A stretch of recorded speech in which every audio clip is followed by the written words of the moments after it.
আসসালামু আলাইকুম, সবাই কেমন আছেন? আশা করছি সবাই অনেক ভালো আছে। তো আজ শুক্রবার সকাল সকাল ঘুম থেকে উঠেই দেখি জামাই এই মাছগুলো নিয়ে এসেছে। বলছে যে আজকে শুক্রবার একটু কিছু রান্না করো। তো আমি চিন্তা করতেছিলাম ওয়েদারটাও মোটামুটি খিচুড়ির ওয়েদার। তো আমি এখান থেকে একটা ইলিশ মাছ নিয়ে নিলাম, নিয়ে এটাকে আমি হালকা মশলা দিয়ে রান্না করব। আর এদিকে আমি খিচুড়ির জন্য সব কিছু একদম রেডি করে এখানে বসাই দিব সব কিছু একসাথে।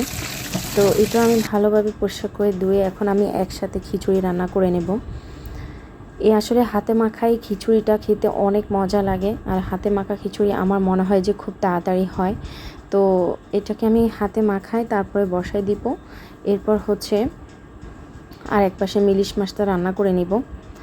তো এই তো আমি এখানে কেটেগুলো দিয়ে পরিষ্কার করে নিয়েছি, আর এখানে আমি হালকা মশলা দিয়ে এগুলোকে হাতে মাখাই এটাও আমি রান্না করে নিব। ওই হাতে মাখাই ইলিশ মাছটা কিন্তু অনেক মজা।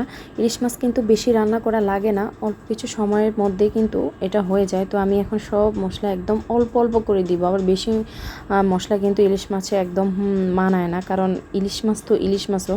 আর এই মাছটা ইলিশ মাছ ছোট, কিন্তু স্বাদটা কিন্তু অনেক দারুণ ছিল, মানে ইলিশ মাছের মতোই বেশি স্বাদ ছিল। তো এটা আমি এখানে হালকা তেল দিয়ে নিচ্ছি, আর এইদিকে আমি হালকা একটু পানি দিয়ে এগুলোকে আমি বসিয়ে দেব।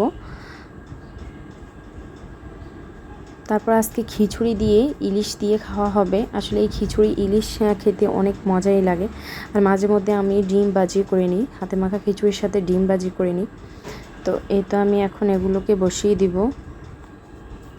এইদিকে আমার খিচুড়িটা প্রায় হয়ে গেছে। এই তো আমার খিচুড়িটা একদম রেডি। এখানে আমি একটু লেটকা খিচুড়ি রাখবো, একদম ঝুরঝুরে করব না। এটার সাথে কিন্তু ইলিশ মাছটা খেতে অনেক দারুণ লাগে। তো এই তো আমার সকালের ইলিশ খিচুড়ি কমপ্লিট। তো আজ এই পর্যন্তই। আল্লাহ হাফেজ, সবাই ভালো থাকবে।